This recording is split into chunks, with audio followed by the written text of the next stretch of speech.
Unit 8, lesson 31 is going to be doing hypothesis testing with proportions. So when we did lesson 30, we had set up the null and alternative hypotheses, and I introduced how you use a p-value, or at least talked about it a little bit, to be able to determine whether the hypothesis that you're testing is true or not. So that's what we're going to get into here. So here again, and go back and listen to lesson 30 if you didn't catch what this is right here. But we are taking and finding a p-value, and we're comparing that to an alpha value that will be given in the problem, and then deciding whether we should reject or not. Okay, so here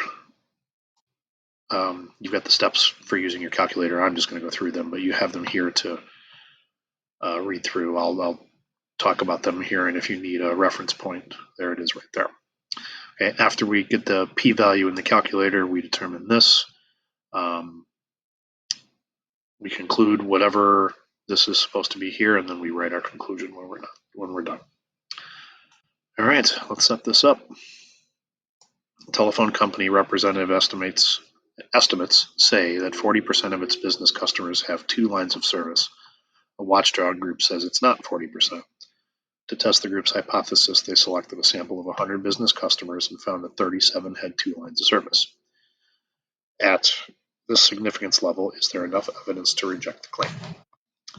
Okay, so we are dealing with proportions here, so the null hypothesis for this would be that the proportion is equal to 40%, and the watchdog group says that it's not.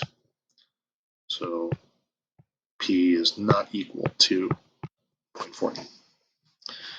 Okay, we go into the calculator,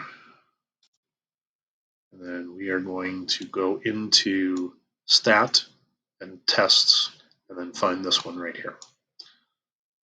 So go to stat, arrow over to tests.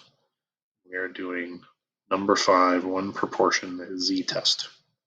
Okay, so we're going to be dealing with different tests here over these couple of sections.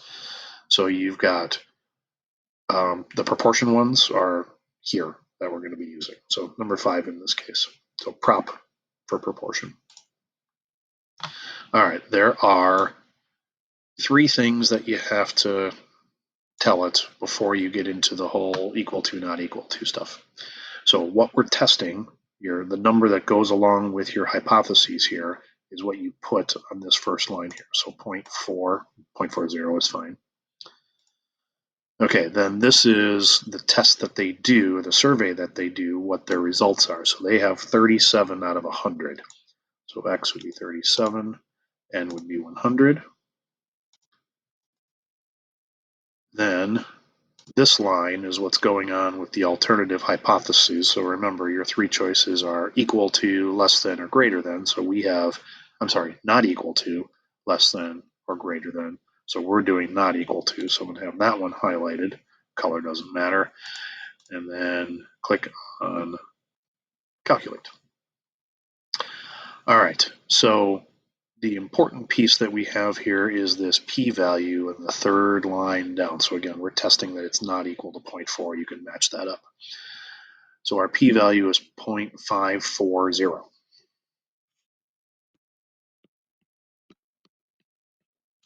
Okay. We then take that p-value that we just found and we compare it to the alpha value that's given in the problem. So that's what I did here. 0.5. And you want to go 3 decimal places because, if this were 0.01 something or other, I want that 3rd decimal place. Now, I didn't write the 0 on this because, it's 0.540, and it didn't matter in this case. But we're going to take this and do this 3 decimal places. All right, so 0.54 is greater than 0.01, excuse me. So according to our little chart here, when the p-value is greater than alpha, we fail to reject the null hypothesis. Okay, we're looking at whether we're going to reject or fail to reject the null hypothesis. So because we're failing to reject it, it is more than likely equal to 40%. We don't have enough information to say it's not 40%. So the conclusion that we would write is there is not enough evidence to show that it is not 40% of business customers who have two lines of service.